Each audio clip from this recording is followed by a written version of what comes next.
This thing would take a total of 589,995 terawatt hours of power to keep afloat for just 1 year. That is 24 times the amount of power that is used in the entire world, period, just to keep this thing floating. And why? Well, because it's cool. Is that so? Well, fear not, Game Theory. I have answered all your questions.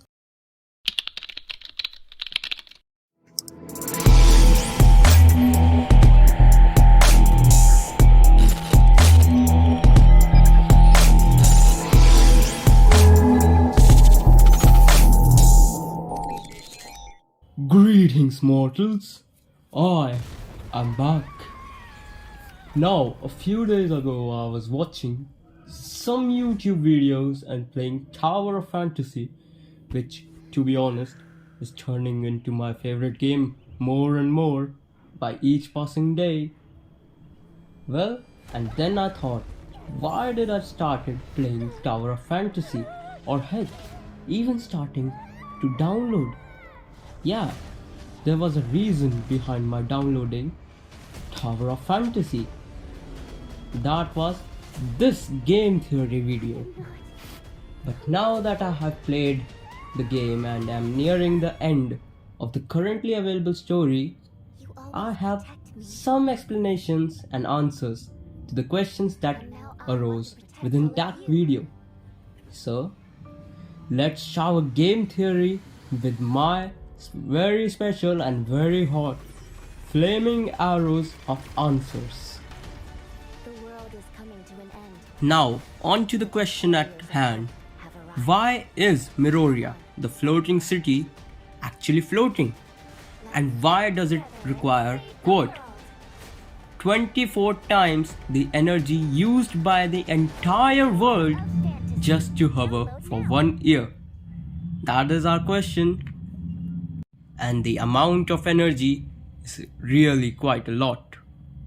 For comparison, according to the EIA, the average American house uses an average of 10,632 kilowatts per hour per year. That's about 9.31 into 10 to the power 8 watts per year. That's per year, and that is a lot of energy that is being required by one house, just one average house. And how much energy does Miroria consume? Well, according to Game Theory, who did the research, Miroria is estimated to consume 5.16 into 10 to the power 19 watts per year. That is really a humongous number when taken out of the scientific notation. And yeah, the numbers are so big that I had to use scientific notations to represent them. Now, by doing the math, we can calculate how much more energy does Miroria consume per year than the average household. And by doing the math, we can find out that Miroria consumes 5.54 into 10 to the power 26 times more energy than the average American home. That is how many times and for how many years Miroria's energy can sustain an average American household without increasing the consumption or keeping it at a constant rate. That's more than a lifetime. Heck, more than countless generations. And yeah, due to that, the numbers are so astonishing that I had to use scientific notations again and again throughout the video. Anyways, back to the questions at hand. Why does Miroria exist?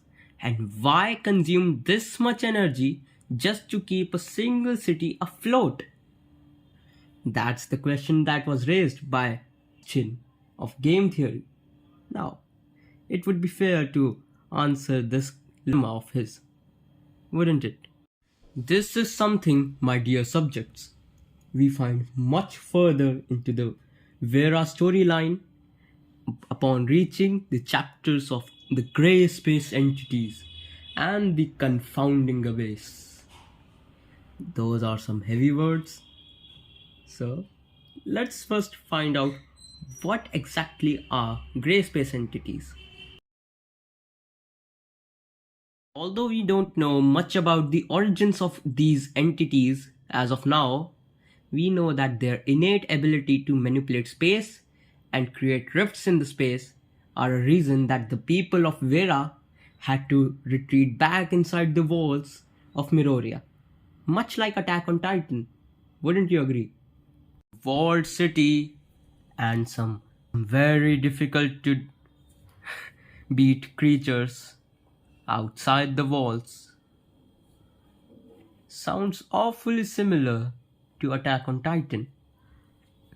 But the game's loading screens tell us about a cataclysm that happened way long before, way before our original storyline actually began. And that is the reason why people had to retreat inside Miroria, proving that it is required to be in Vera. But why is it floating, and why does it require 24 times the energy required by the entire world just to keep it afloat for a year? And I am keeping the emphasis on a year. We don't know for how long it's been floating, so we don't know how much energy it has consumed till now. Maybe that's for some other day. Let's just focus on this. Coming back to game theory's question, that, my loyal subjects, is answered by the production of the confounding abyss.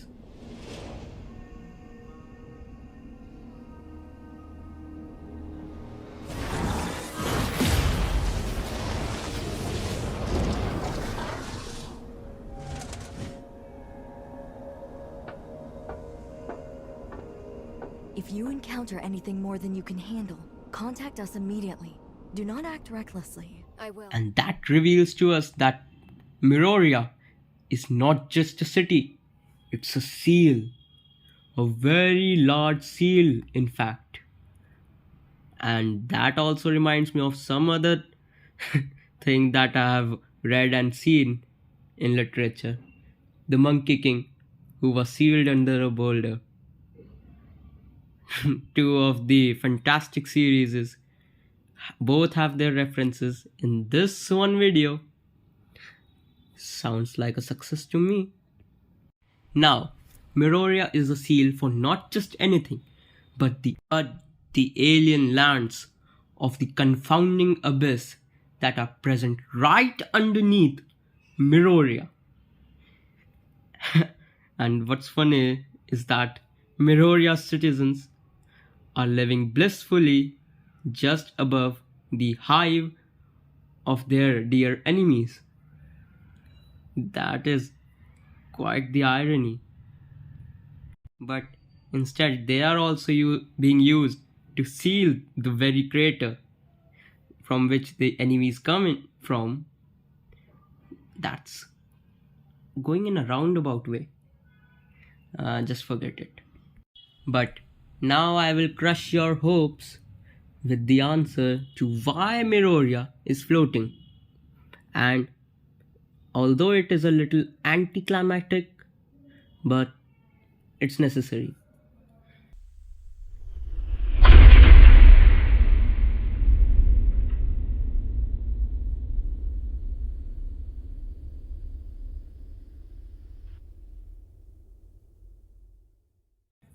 We need to enter the confounding abyss to clear the story, and we cannot enter it if it is completely sealed by a grounded city. So the city is floating above a crater, and we need to jump into the crater. Yeah, just for quest purposes. Beats the lore, but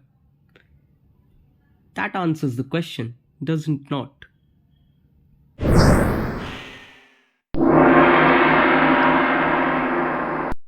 My loyal subjects, if you've made it till here, I guess that you will be interested to subscribe to my channel as well.